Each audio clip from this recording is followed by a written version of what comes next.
शादीशुदा कुमारा। ਓਏ ਕੀ ਖੇਡਣ ਡਿਆ ਤੂੰ? ओए सच खेड रही यार, पता नहीं मैनू अज पंचायत च क्यों कढ़ता।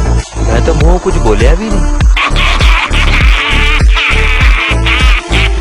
मैनू अपने मुख्तलिफ जराए तो पता लगे कि उन्होंने अज इधर राशन देना आना है। अच्छा जी, अरे आ गए आ गए आ गए आ गए आ गए। ਨਾ ਲੜੋ ਮੰਮੀ, ਇੱਕ ਦੂਜੇ ਨੂੰ ਛੇੜਨ ਦੇ। ਮੈਨੂੰ ਸੌਣ ਦਿਓ, ਮੈਂ ਰਾਤ ਨੂੰ ਸ਼ਿਫਟ ਤੇ ਜਾਣਾ। और सुस्ती दे मारिया उठ, तेनू एक लतीफा सुनावा।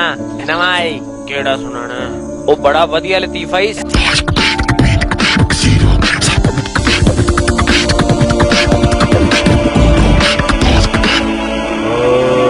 केड़ा? मैं तेरा ज़मीर बोलन डिया। हाँ केड़ा ज़मीर? ओए ज़मीर, ओए ज़मीर, बशीर। ओए ज़मीर, ओए ज़मीर। ओ मैं कचोरी दी मूंगफली खाधी ते तू मेरे लिए जाग पिया। हाँ? नहीं नहीं नहीं